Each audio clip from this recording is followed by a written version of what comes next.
There exists a liberal policy of trade, church, and education, but absolutely no liberal politics, only a liberal critique of politics. The systematic theory of liberalism concerns almost solely the internal struggle against the power of the state. Carl Schmitt. With Russia and China strengthening their military ties, with North Korea blowing bridges and tracks leading to South Korea, with threats of a communist quarantine or soft blockade against Taiwan, we find that the West is under military pressure from a global coalition of Marxist-Leninist powers. And who dares talk about it? Nobody wants to admit that we are being backed into a corner, step by step, by communists. We hear no rallying cry from our leaders.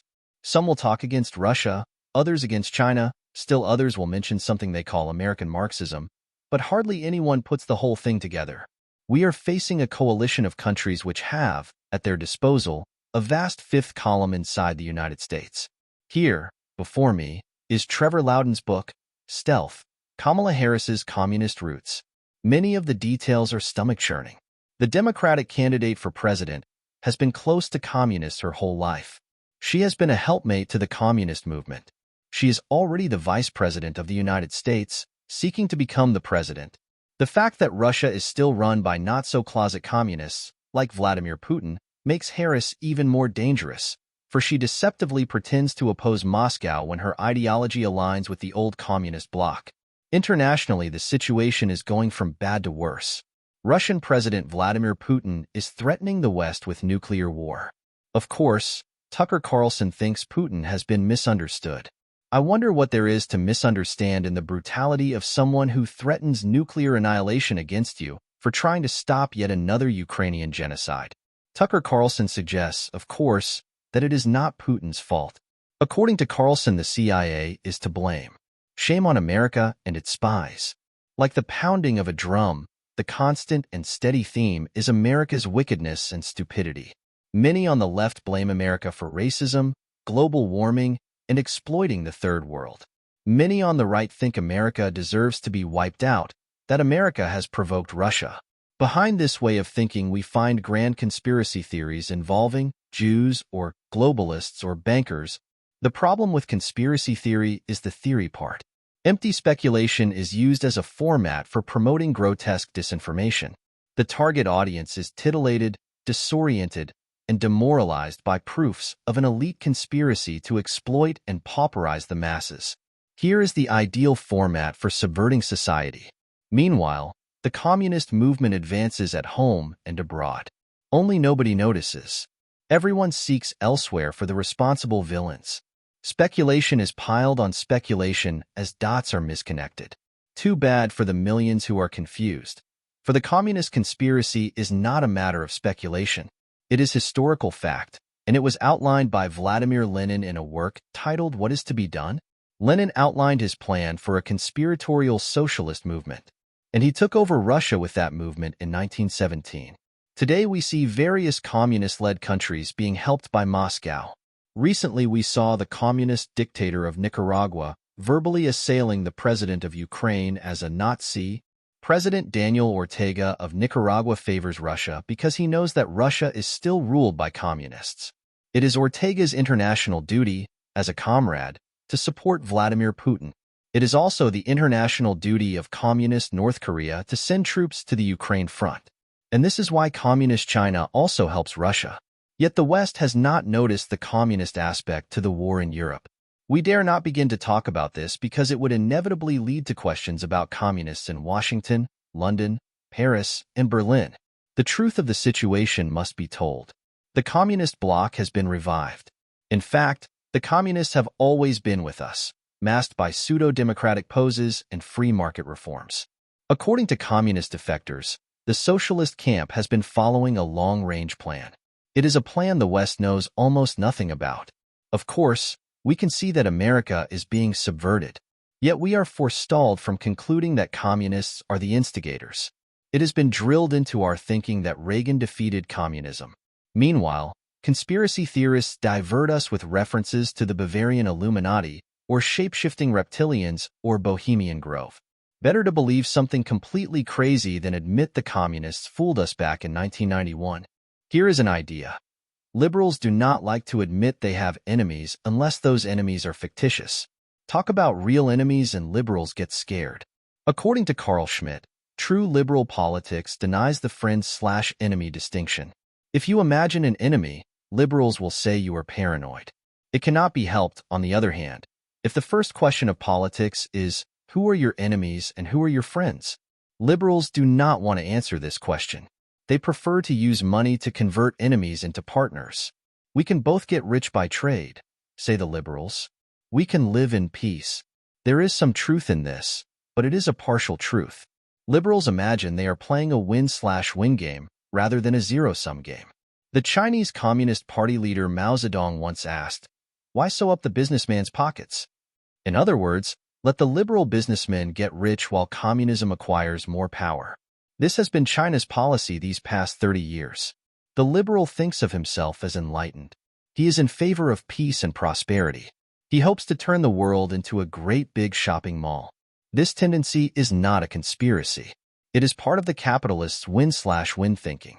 Communist strategists, starting with Mao Zedong, know all about this. They have understood, better than anyone, that liberal businessmen believe in the primacy of economics, which boils down to a negation of politics. Liberals believe in money over guns. Communists believe in guns over money. Political power, said Mao, is based on guns. Here we can see, in conceptual terms, the problem that confronts Western society. Our system has evolved into a bureaucratic/plutocratic welfare state where economic concerns have come to eclipse political concerns, where the state serves economic interests ahead of national defense interests. America's political class is largely focused on economic payoffs, wealth redistribution, and economic growth. In effect, such a system constitutes a political nihilism which necessarily damages the society that supposes itself to be governed and defended by it. As a system, it is devolving into a perverse set of parasitic structures. It is less and less able to defend itself against enemies foreign and domestic. Liberal capitalism's unwillingness to recognize enemies helps to explain why America has opened its borders to criminal gangs, terrorists, and other enemy auxiliaries. It explains why we have allowed our nuclear arsenal to rot away. It explains why we have built up our enemies by investing in them. The socialist camp has learned to take advantage of our liberal economic focus. Since we cannot tell friend from foe, liberal capitalism has allowed a liberal socialist to take over its school systems, major corporations, banks, the healthcare system. Whereas liberal businessmen have traditionally worked to keep the government off their backs, socialist businessmen are less inhibited and more empowered by big government. Billions can be stolen by socialist businessmen who work with state and federal agencies. The same situation occurs in communist China and the former Soviet Union, where the oligarchs began their careers as secret creatures of the state security apparatus. As a side note, since the time of Edmund Burke, conservatism has been a kind of liberalism which respects tradition, i.e., especially Christianity and the family. Conservatives, like classical liberals, prefer small government, i.e., limited government. As opposed to the liberals and conservatives, it is the socialists who have appropriated the liberal label while expanding government. Everyone today confuses liberals with socialists. This is due to our present-day habit of misusing language. It is true, of course, that the socialists and the liberals have certain goals in common. They both hope to unite humanity under a global superstate in which nations no longer exist and wars are a thing of the past. In his book, The Concept of the Political, Schmitt argues that there is no such thing as a world community or a world nation. World government is not possible because it is a contradiction in terms. Those who believe in the prospect of universal peace and universal brotherhood are blockheads whose project will bring about a war of all against all. For everything built on a misunderstanding must come to grief. It is in this matter that we see, most clearly, why socialism and liberalism are ideologies of disorganization and dissolution. The structure of modern society, already complex and problematic, is increasingly disordered by socialist and liberal principles.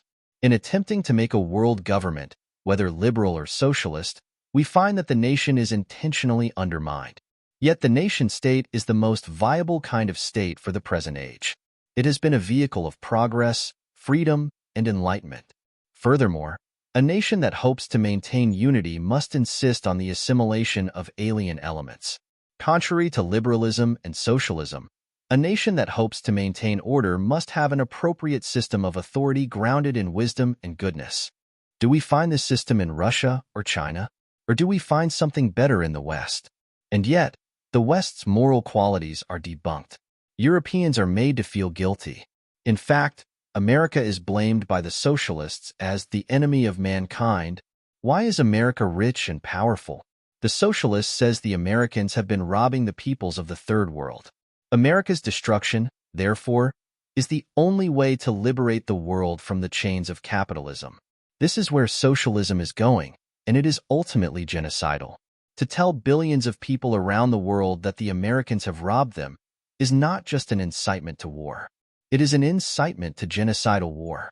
Americans do not seem to notice this incitement. They think of their country as invincible. In history, however, there are no invincible countries. With modern air and sea lift, America can be invaded with surprising rapidity. With nuclear rockets, America's defenses can be pulverized in half an hour. With biological weapons, America can be brought to its knees. Our liberalism does not allow us to acknowledge any of this. Surely there must be a way to preserve our free institutions while recovering our state. Indeed, we need a federal government that will defend us. We need leaders who can tell friends from enemies, who will stand up to Russia and China. And most of all, we need someone who will confront communist subversion at home. Is it hoping for too much?